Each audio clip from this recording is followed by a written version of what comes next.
I'm pretty much going to hand straight over to Hilary. So thank you. Thank you so much for coming to the session about the Unseen and Unheard report. I'm going to go through a bit of the background and I'll cover how we're going to go through the session. It's going to be interactive at parts, so I really do encourage you to take part either through the chat or through the hand raising feature. So yeah, without further ado, let's actually get started. So yeah, my name is Hilary. I'm part of Attitudes Everything as the Artist Development Manager, and I look after our next stage program. And one of the amazing things we got to do in last year was work with Black Lives in Music to create the Unseen and Unheard report. So in April 2021, Black Lives in Music launched a survey focused on the experiences of Black music creators and industry professionals in the UK music industry. This resulted in the publication in October 2021 of a landmark, Being Black in the UK music industry, that revealed the systemic racism in UK's music industry.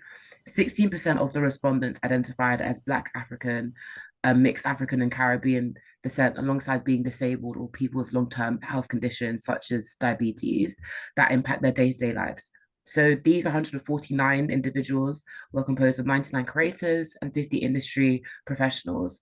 So the Unseen and Unheard report shares the data about this segment, and the quotes come from original survey responses alongside quotes from in-person interviews carried out by Black Lives in Music since the publication of the original report. The findings cover experiences of discrimination, perceptions of industry diversity, access to funding, career progression, and mental health and well-being. I want to mention that this report does include very possibly triggering stuff. So if you do feel too comfortable, feel free to put us on mute at any point. If it's just too much, you can come back into the space. Anyway, so how are we gonna go over this report in today? Give me 1 second. Cool. So the first thing we're going to do is what? So what are the main barriers people are experiencing who are Black, deaf, disabled, neurodivergent within the music industry? Two, how does our influence play a role in reducing the harms, especially when they're intersectional? And then three, how can we work together so we can make micro shifts within the experience of deaf, disabled, and neurodivergent music makers and professionals? So, without further ado, we're going to do the first icebreaker, and I want to hear your responses via the chat. So, what responsibility do we have towards each other within the UK music industry? I'm going to give everyone 2 minutes to think about this question. Yeah, please respond in the chat.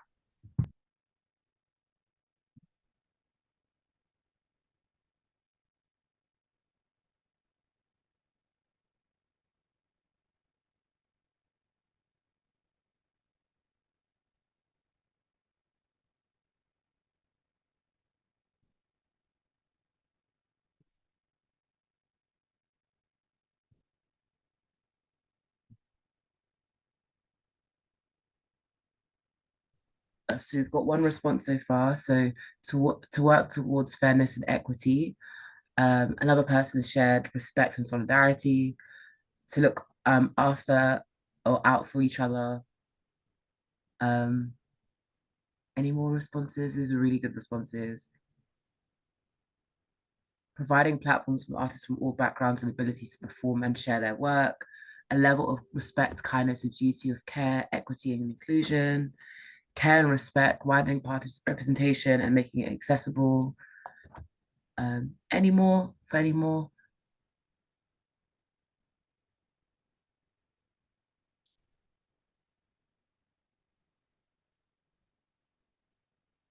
Cool. So yeah, but in summary, people have shared that care, respect, equity, widening participation, inclusion are very critical aspects of what responsibility we have towards each other when it comes to the UK music industry. So thank you everyone that responded. Um, and I think one of the things that we need to do in understanding how we go towards equity and inclusion are the barriers that exist. So I'm going to briefly hand over to Charisse just to cover the first definition of racism. Charisse, are you good to start sharing? Yeah, I'm good. Actually, if you don't mind, everyone, I'm going to share a video, and that is from, actually, let me introduce myself. My name's Charisse Beaumont. I am Chief Executive at Black Lives in Music. We are an organisation that campaigns for equity for Black people, Black, Asian and ethnically diverse people, the global majority in the UK music industry. We produce researchers such as Unseen and Unheard, and we are really passionate about removing barriers and creating access to opportunities for all people in the UK music industry, but controversially by any means necessary. So we're quite gusto with it. I want to share with you a video, if that's all right. It's going to be about 2 minutes. I'm really hoping it won't be too loud or anything. I'm going to stop sharing your screen now. So this definition of racism will go. I'm going to share my screen, if that's okay. And there's usually a share sound clip. Yeah. Right. My messy screen, everybody. Sorry. And here we go. Here we go. We're playing. Oh, we're not playing. Here we go.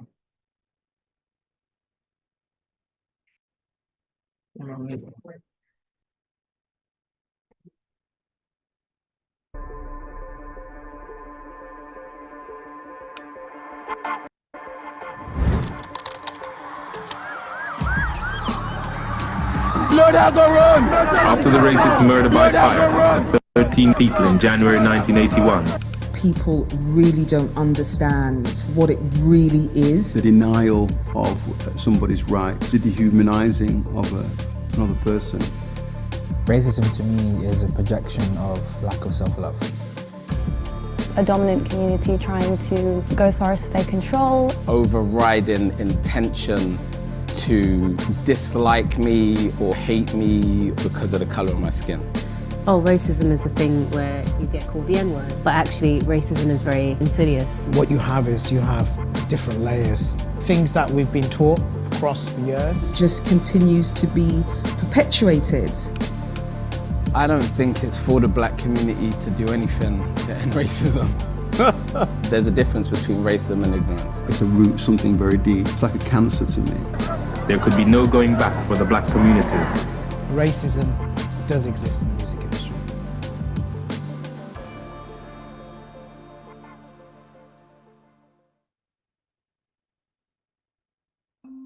The various... Gonna mess that up with my 1 minute. So thank you so much for listening to that. That is just a snippet of a 6-part documentary. I could have gone on for another few minutes, but I felt it was actually just to stop it there.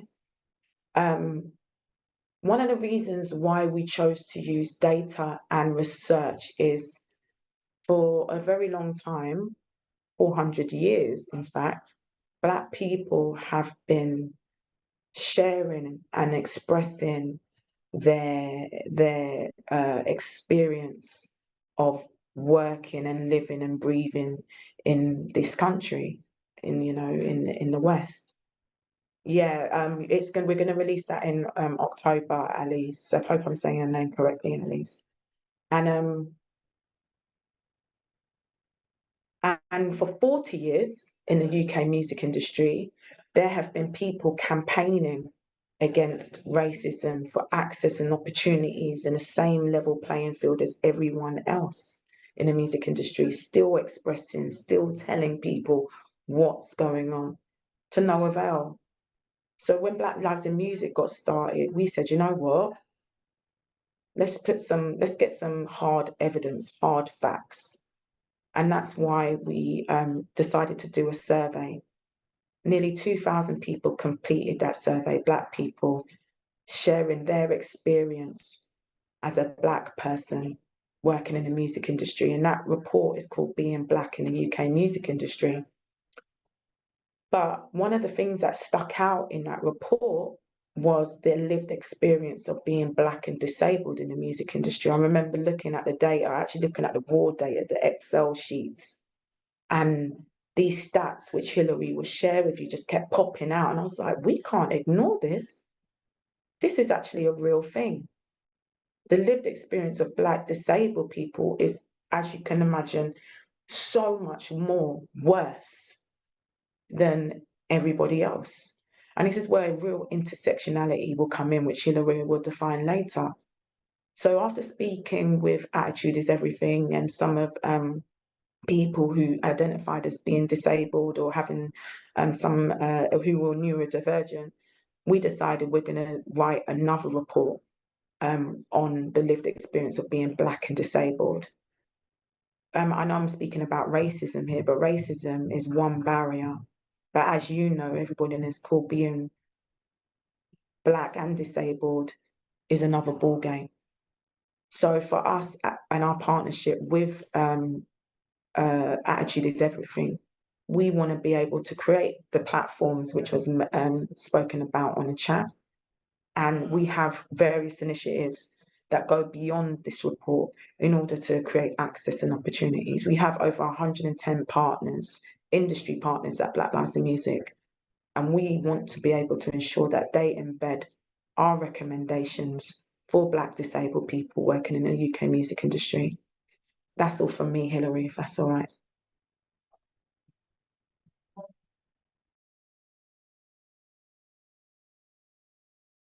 Thank you, Charisse. Thank you, Charisse. And just putting the screenshot of the definition that you put on again, just to really remind people the depth of what we're talking about. Like these experiences we're going to be sharing are real people that have experienced prejudice, and there's going to be some statistics about the impacts on mental health as well. So now that we've established like definition that around racism, I'm going to talk about two other definitions, actually three technically. The first being ableism and disableism. So under the Equality Act, the following people with with experiences such as being neurodivergent, people with non-visible impairments, people with mental health conditions, and people with diabetes, they are all protected through the disability matrix, but not necessarily everyone defines themselves as disabled. So these people can experience ableism and disableism, and I'll explain both with examples. So ableism is discrimination in favor of non-disabled people. So a good example of this would be not being able to have access to an artist development program or writing camp because it favors non-disabled people because they haven't considered things such as step-free access, or they haven't considered things such as screen reader technology that can be used within the digital audio interface. So like the way in which you would approach it from an anti-ableist way is designing a songwriting camp that is accessible and is with assistive equipment embedded within the process, both from the applications, people are aware of how they're able to share their access needs, and those being implemented as well, which is very important. And then disableism is discrimination and prejudice against disabled people. So basically, when you actually have a spot in the artist development camp and you've worked hard for it and you've done everything, but because they can't accommodate your disability, they revoke you from that spot. So it's this idea of like being you're disabled by society, not disabled by your condition. There is this two things that we usually talk about when we talk about ableism and disableism is the social model and the medical model of disability. So the medical model focuses on, oh, this person is asthmatic and therefore needs to control like their being, or has a chronic pain and they need to do pain management. Rather, social model disability looks at the ways in which the environment reinforces like a disabling way. So ever being like looking at how the environment, such as like pollution, impacts how the person is able to move within a space, rather than focusing on prioritizing the person's medical experience. So and another definition before we enter into the stats that we need to cover as a way to really help people to understand how Black disabled experiences come together is intersectionality. So intersectionality is primarily a tool for understanding how invisible and visible power relations and how they shape inequality. So intersectionality looks at the interlocking systems of oppression and how they play out in individuals' lives. So intersectionality as a concept was spearheaded by Kimberly Crenshaw and the Combahee River Collective. Crenshaw is a lawyer, and she's quite critical in the establishment of critical race theory. Basically, one of the papers that she looked at when she was a student was about racial discrimination and sex discrimination in employment.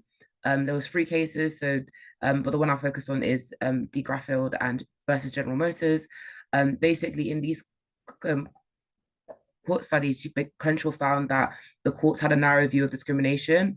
A prime example of this was conceptual limitations of single issue analysis. So in the General Motors court case, they basically, a woman was arguing that she was unfairly dismissed against the policy where they had like 1 in, 1 out. So if whoever was next to be fired would be the most newest person.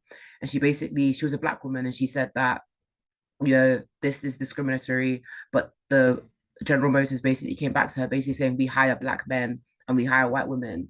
But because of that, like putting on the side of like the experiences of this Black woman, it's seeing it through a single issue lens, and you can't, as a Black woman, separate your experience of both being Black and being a woman. Those two exist, and that's just why intersectionality is important. So yeah, just to summarize again, so intersectionality enables a broadening of analysis. It highlights, for example, you can't just look at sexism by treating all women experiences of discrimination as the same. Things such as racism, classism, ageism, ableism, homophobia, queerphobia, they all connect. And intersectionality is about making room for more advocacy and remedial practices to create a more egalitarian system. So I'm going to start with the first statistic that is one of the findings of the report. Now that we've established what we mean by intersectionality, racism, sexism, disableism, and ableism. So 81% of Black disabled creators felt that there was no clear career trajectory for them. This is a really sad statistic. It is a really, really sad statistic. Like 81% is such a high number. And if you think about the music industry consists of venues, labels, educators, recording studios. And if these are all spaces in which people interact, and like we have a responsibility to ensure that people are affirmed and know that there is career trajectories for them. So, and an additional statistics to kind of help clarify this 81% that is also within the report is that only 8% said they had felt support throughout each stage of their career. And then 61% of Black disabled music creators and professionals shared that they had received no mentoring or support towards their current roles. So again, like the music industry is a social industry. It's a key catalyst for culture. And if we're not building, if we're not basically creating supportive and nurturing career paths for both Black professionals that are disabled and creators, we're not only impacting their well-being, but also limiting an expression of the community. Because again, music is a social cultural tool, and the industry enables it to be amplified. So some of the ways in which you can be able to like help support this, and I'll be going in each statistics, I'll be explaining ways in which you can help remedy and then also summarize towards the end about things you can do. So things such as like investment in proper mentoring are quite necessary for each individual in their career stage. Recently, I spoke to Music Education Council, and one of the participants highlighted one of the barriers that they had started at education level, so when they were in like secondary school and college, and basically they experienced basically like long-term pain, and like but because of the inflexibility when it came to attendance, they were basically kicked out of school. And then also another Black artist had shared that the teacher basically said that like I think you can only play the triangle because they just viewed them as this person that was less capable, even though they're extremely talented. So like, again, like these interactions happen both on the individual level when you have people that influence such as teachers or promoters or like people that work in music organizations that don't actually enable and create barriers to people's growth, but then also when resources are not prioritized to ensure that there is mentoring and opportunities for people to be aware that they exist as well. Because one thing is about having a mentoring program, but if you're not engaging in those communities, because then you're not going to connect with them. Cool. The next statistic is 81% of Black disabled creators and professionals said they felt unsatisfied of how they are supported by the music industry. So again, looking at the statistic even further, 61% of Black disabled creators felt that they had felt ignored, overlooked, dismissed in important conversations about their music. 47% of Black disabled music creators said that they had been paid lower rates than the other music makers on the same event or for the same amount of time.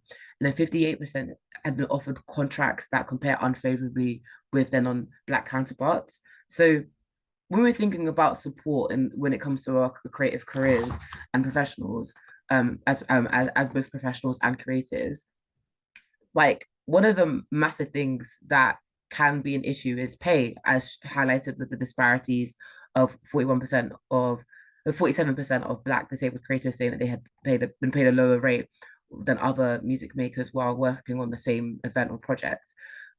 Think about the ways in which you create like pay structures within your organization, if you are organization, or if you are a person that is a promoter or you work with other artists. Like, are you ensuring that they are able to have space to negotiate for fees, or you have a set fee structure so that people are aware of the progression that they can make?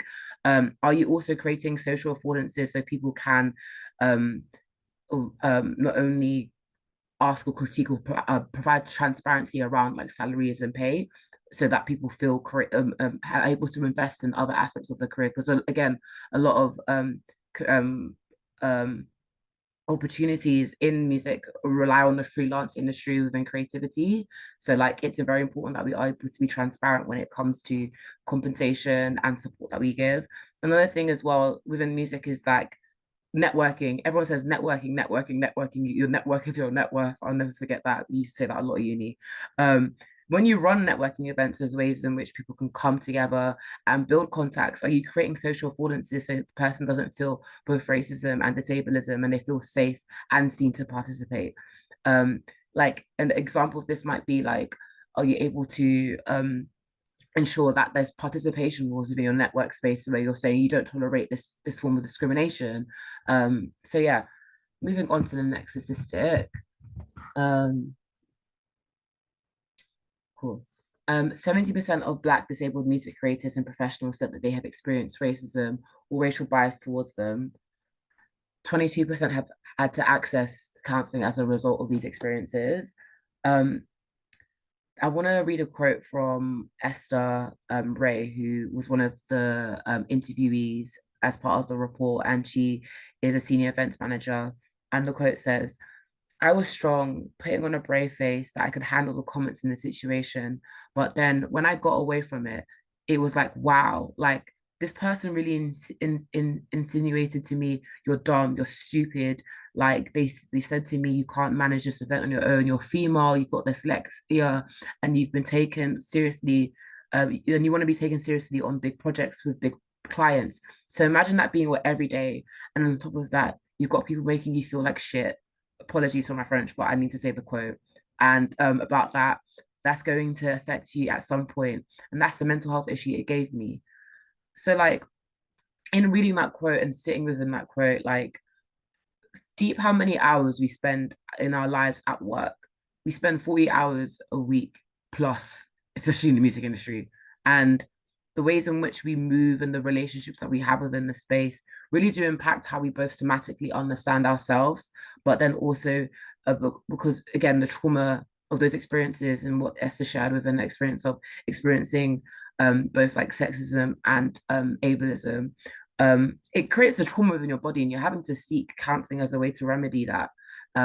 So yeah, these issues that this report highlights are very serious and they do impact people's day-to-days, their self-esteem, their mental well-being.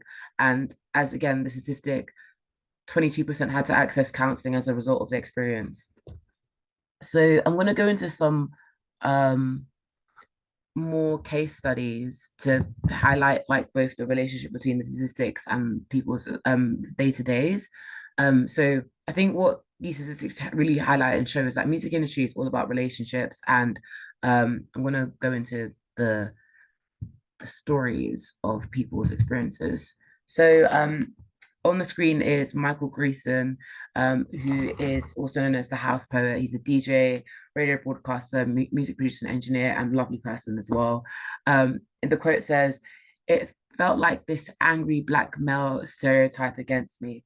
I started to think, is it because I'm dressed more hood than when I came before? Does he think I'm being aggressive towards him because I'm talking loudly? Or is it because I have a hearing impairment that he is treating me like this? Or maybe it's all these things. Again, like this story highlights the ways in which perceptions are built because of lived experiences that you've had over time, and sometimes like from early stages, and over and get reinforced by people's bad behavior essentially.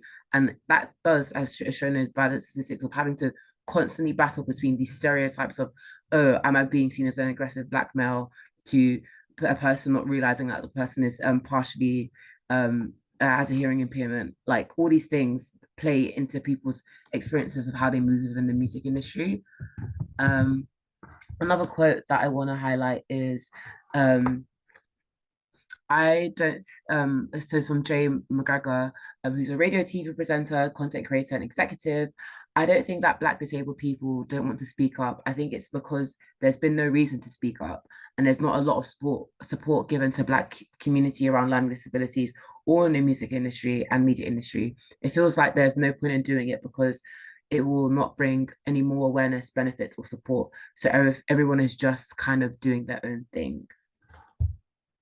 I'm going to quickly play a video, but I'm just going to allow this quote to sit because I have been speaking a lot. So give me a minute. You thinking about school days and those kind of boys that it was, but actually it presents itself differently in different people, and men and women as well, doesn't it? Completely differently.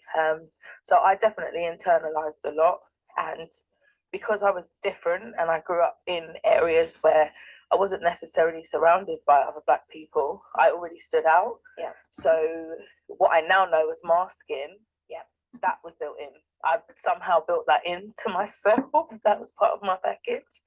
And I just got on with it. So I was able to hide traits that I didn't even know that I had without knowing that I was doing that, if it makes sense. Yeah. So the second part of your question, how that affects me in work, positively and negatively, because positively it enables me to keep going. It enables me to have a focus.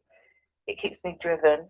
I can very easily get up for a day at work, but if you ask me to get up on a day when I don't have anything to do, that might not happen. I might roll around for 10 hours.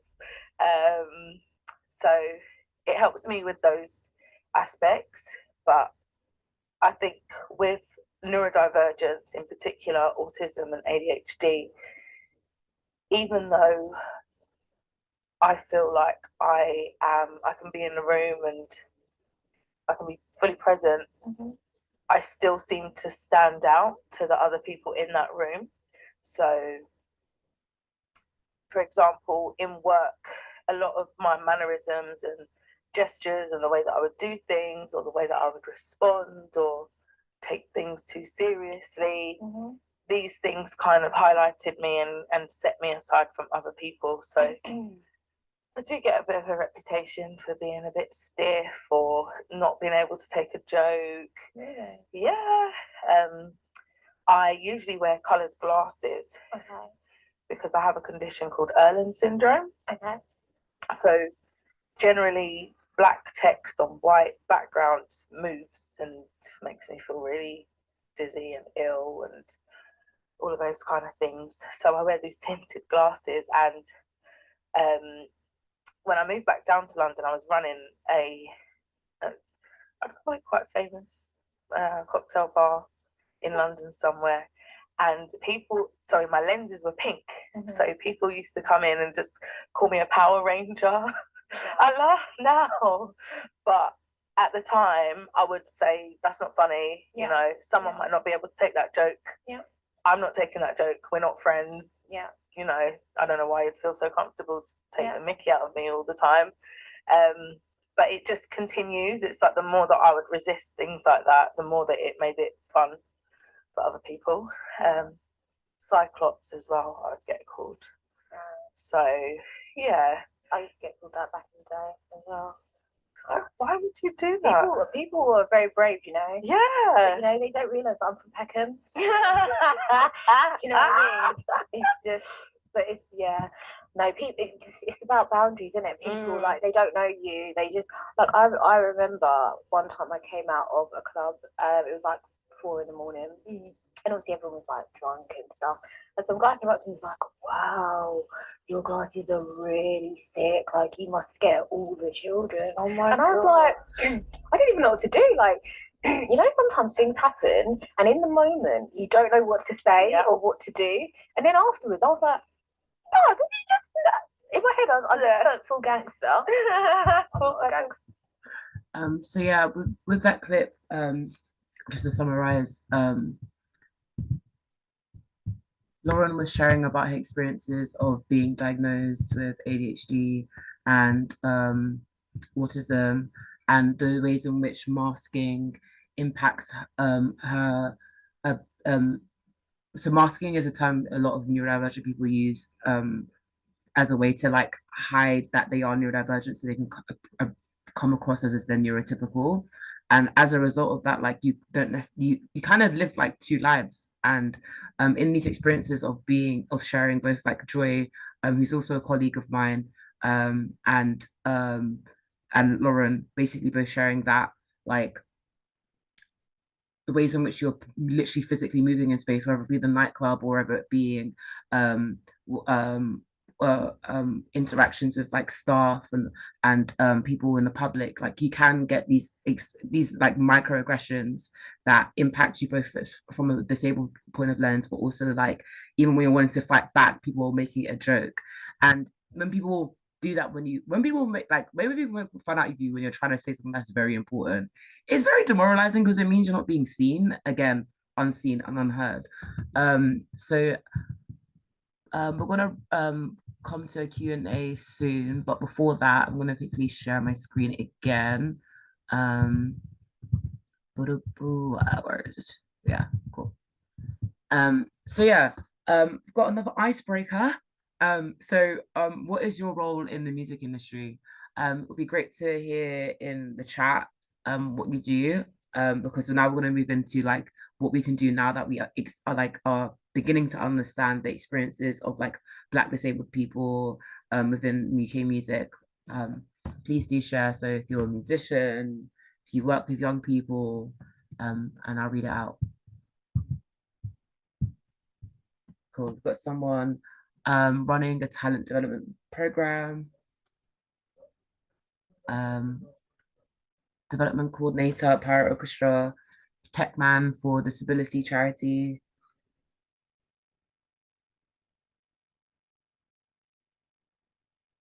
Got a country artist, diversity inclusion officer as well, songwriter, musician,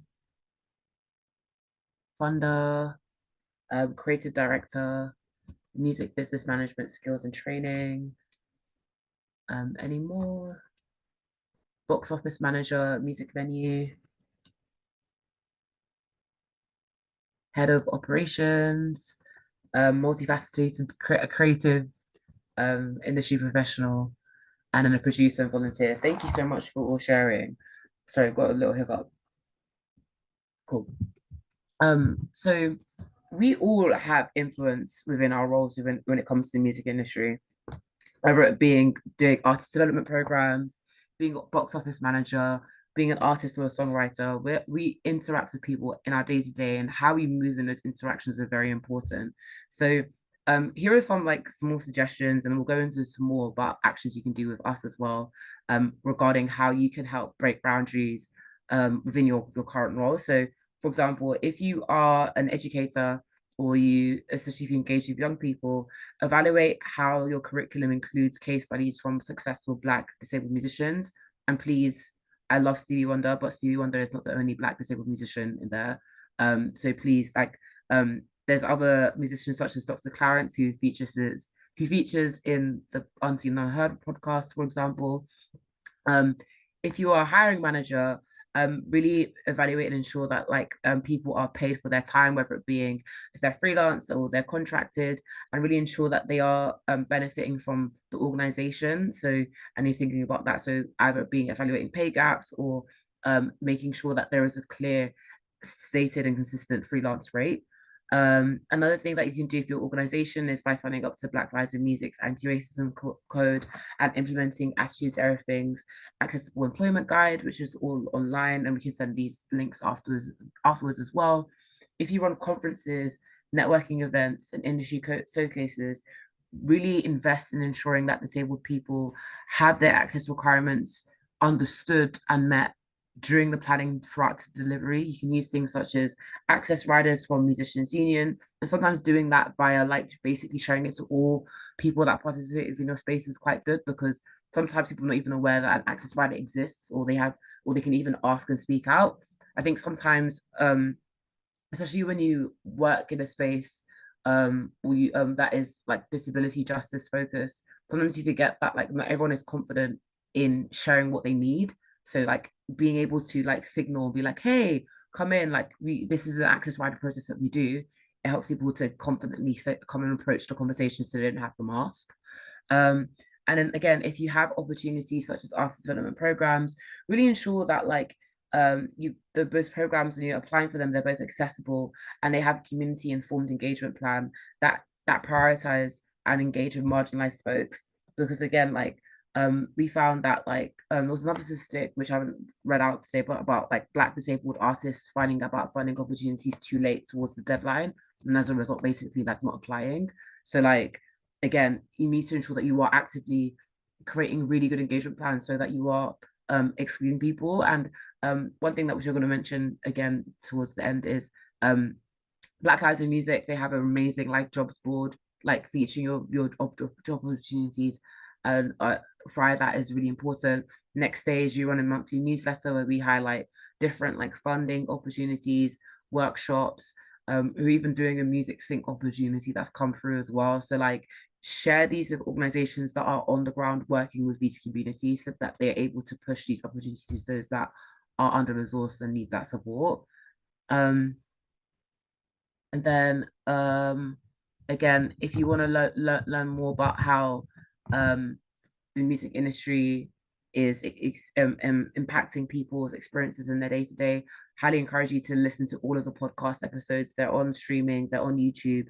In the episodes, it includes Dr. Clarence Addo, who's a musician, Alex, who is a promoter for Metropolis, Lauren, who and then we have Benny, who's an artist and he's also an ambassador for Attitudes to Everything and FAC, and Esther as well. And like even one of the stories that I was quickly mentioned, Benny talks about his experiences of he has light sensitivity issues, and like the issues of having to raise to lighting engineers like, yo, I need like the lighting needs to accommodate me, so I get into like I experience like essentially like a seizure. And what the thing is, when he sometimes gets pushback because like the engineers are like, it won't look pretty, it won't look presentable, won't look professional. So prioritizing an aesthetic over the accessibility of an artist that needs to perform and do their job. So again, like hearing these experiences helps you to move within like a gravitas or empathy in a way that can ensure that people that have been impacted by both racism and this disableism can thrive within the industry. So what we're doing now, so what needs to happen now? So firstly, we need to have more representation when it comes to health and mental health support services. Again, we mentioned earlier about 22% of people that had experienced like a form of like racism or bias had to go to seek mental health support. So yeah, we need to ensure that the mental health support services and industry mentoring schemes recruit Black disabled people as professionals and volunteers.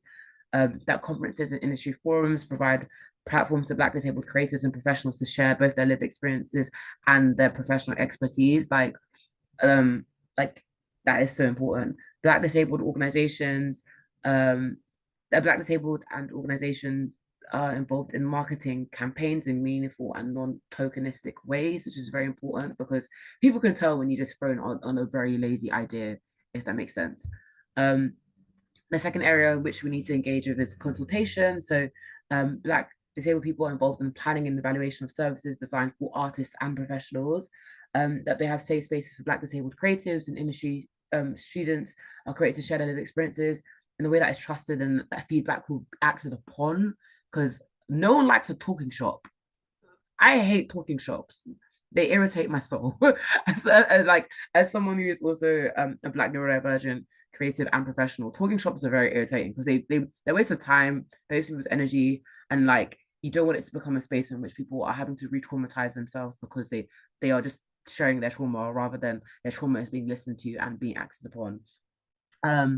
Then employers also consult Black disabled employees on their mentoring needs and actively support their careers to development opportunities. And then commitment, organizations sign up to Black Lives Music's upcoming anti-racism code of conduct, and they implement attitudes to everything accessible employment guide. Sharice, sorry to put you on the spot, but are you okay to quickly just talk about the anti-racism code?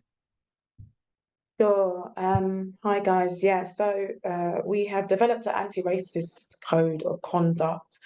It's a legal code of conduct. So as I said to you earlier, when we launched the report, Being Black in the UK Music Industry, we had roundtables with over 19 leaders in the UK music industry. I'm talking Spotify, Warner, all of the big guns, smaller organisations, orchestras, you name it, they were there.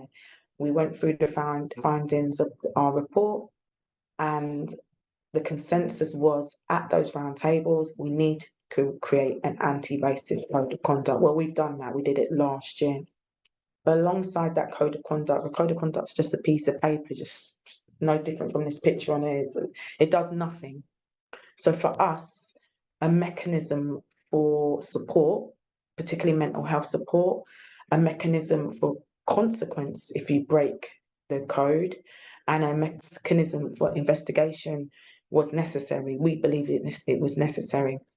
So we also have spent the last year and a half partnering with an organisation called CISA, which is the Creative Industries Independent Standards Authority, which will address all of those things. They will provide support, they will provide mediation, and they will also provide investigation and even take perpetrators to court, depending on how serious in the most severe cases.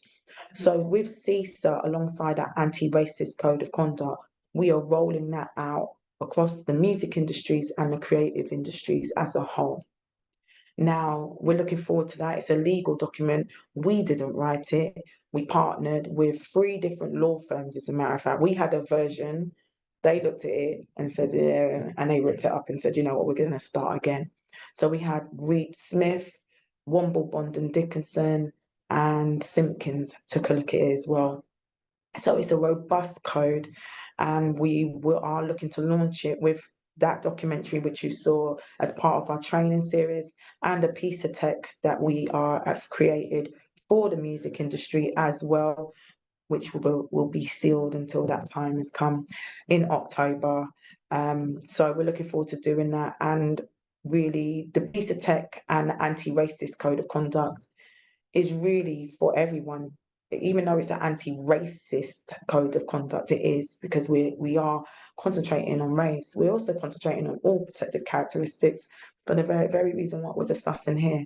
So our piece of tech that we've developed will monitor the progression over every organisation that is part of Black Lives in Music, which is all 110, on how they're progressing towards our anti-racist code of conduct and all protective characteristics within the music industry. So we've been working, man, but we don't put out these reports for nothing. We, like we're on this slide, we are looking for real tangible change, and we need everybody on this call to partner with us so we can make sure that happens, to make sure the music industry is the place for everybody the way it should be. Thanks. Thank you so much, Sharice. And another thing that we are also doing, and other ways in which you can support, is So we are creating peer support groups for Black disabled creatives and professionals. So if you are aware of people, or if you also are a Black disabled creative professional, please do stay in contact. I'm going to put my email into the chat afterwards. And also having action-focused conversations. So we're going to be doing some engagements with mental health organizations within music, and then also looking at creating content to share the experiences of Black disabled people. We already have the podcast, so again, please do listen to that. Another thing in which we're also going to do is what you can do is really, if you have opportunities coming up, please reach out to Black Lives in Music and Beyond the Music, which is our professionals network at Attitudes Everything, because we both have job boards that are for people that are from the global majority and disabled, so that people are aware of these opportunities in the first place, because sometimes things, you only hear them via word of mouth, and Google is not a search engine, it is a marketing tool.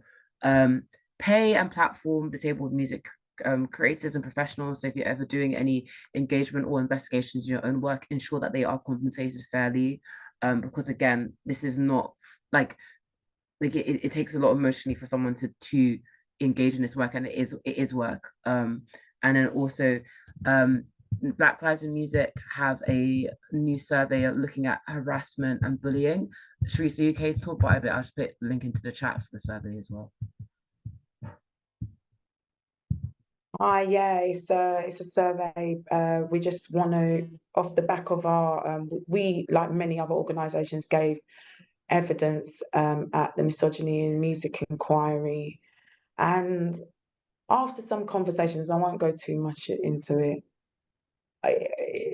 bullying and harassment just tend to look one way, rather than the fact that everybody, no matter what your background, can be subject to bullying and harassment.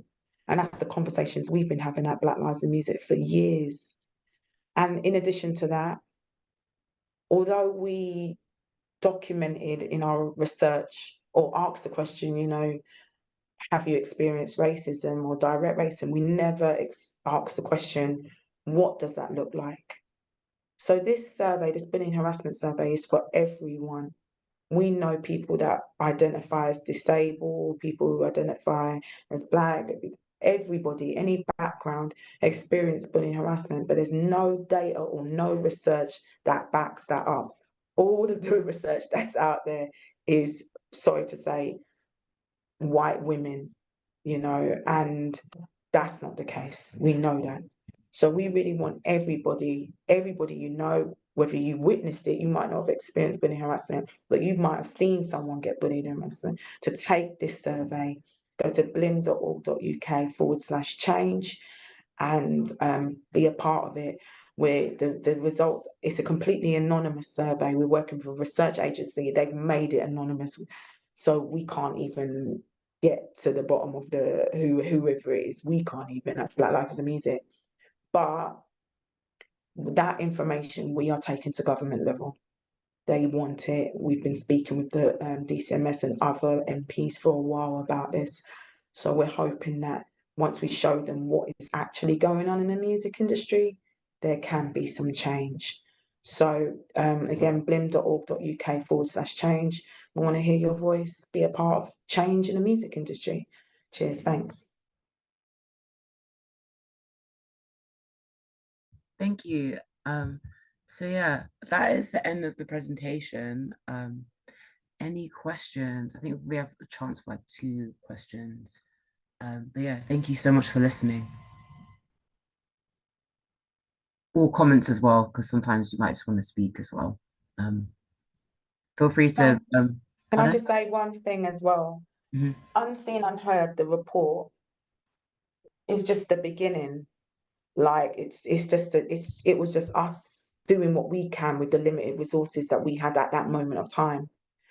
More research is needed in a disability space, particularly for those who are from a more diverse background. So what we're beginning to see is more Black disabled researchers researching into the music industry on the lived experience of being Black and disabled. And so I also want to encourage, you know, others on this call you know, let's go deep. You know, data is gold. Data does bring about change, and data is a way for this industry to really hear us, hear you. So I just really want to encourage anyone on this call, if you know researchers as well, you know, let's get some more data to help state our case for change. That's what I wanted to say on that. Thanks. Sweet.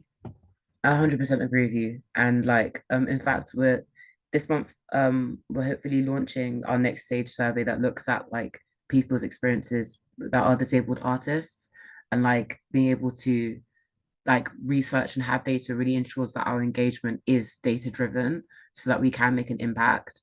But yeah, any thoughts, questions, reflections? Or should I hand it back over to you, Phoebe? I don't know if there's anything in the chat. I've just launched our evaluation survey in the meantime, so if everyone could complete that, that would be amazing. But yeah, if no more thoughts and comments, thank you so much for joining us today. That was a really insightful and useful session. So thank you so much, and thank you to Ali as well. So yeah, I'll let everyone say their goodbyes. Thank you again. Thank you so much.